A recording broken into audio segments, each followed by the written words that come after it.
Sandali lang po ito, ano po. Okay, blessing. Ang mga unbelievers po nagbubukang bibig din ng blessings, di ba? Yes. Totoo po ba na yung mga blessings ng unbelievers galing din sa Diyos? Of course.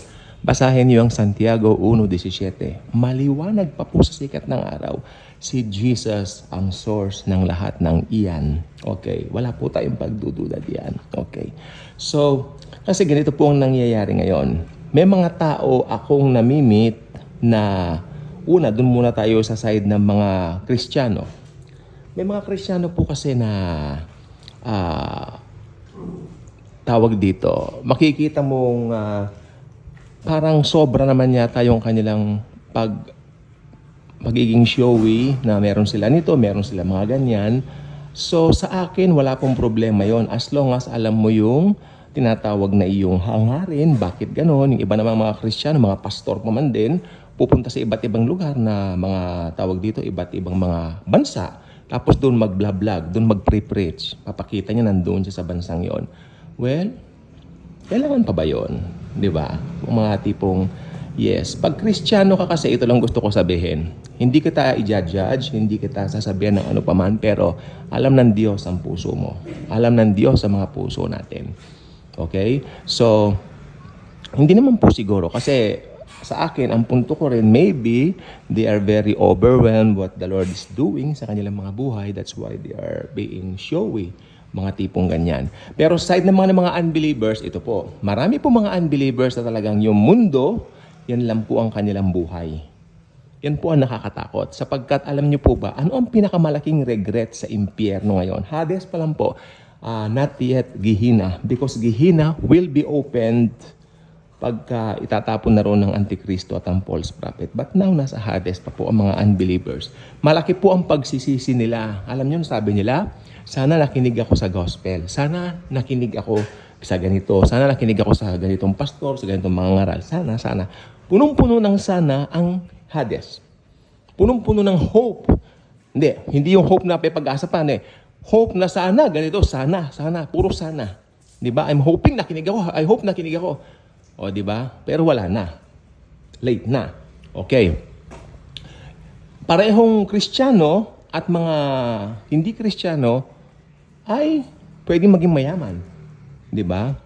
Pero ang problema sa mga yung mayaman na unbelievers, hindi nila alam yung source nito. For them, yung kanilang sariling sikap, sariling lakas, yan ang pinagmulan ng kayamanan nila. At saka, wala silang contentment. Ang believer, at the same time naman, ito lang gusto ko sabihin, I won't ask those people na mahilig mag-post ng mga blessings nila. Okay lang po yun. Pero itong sasabihin ko, alam ng Diyos ang hangarin nyo. Diba? Kung alam mo ang hangarin mo ay para magpatato o magpasikat, wag mo lang gawin. Diba? Kasi for the sake of, diba? Kasi hindi naman po lahat ng mananampalataya in general ay merong equally na parang mga tinatangkilik. Pero naniniwala ako pag mananampalataya ka, hindi ka magkukulang. Pero may mga problema lang kasi na, actually hindi naman po problema, sa mind lang po na parang natatanong, bakit Lord siya mas malaki sa kanya, ganon. Alam mo kapatid, kung ganyan ka mag-isip, nasabihin ko sa'yo, kung na-bless siya, dahil believer ka rin, mable-bless ka rin.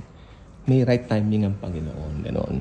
Pero ang pinakamaganda po dito, mga believers po tayo, nakasulat na ang pangalan natin sa aklat ng buhay. Unlike those unbelievers na nasa Hades, na namatay na, wala ng pag-asa.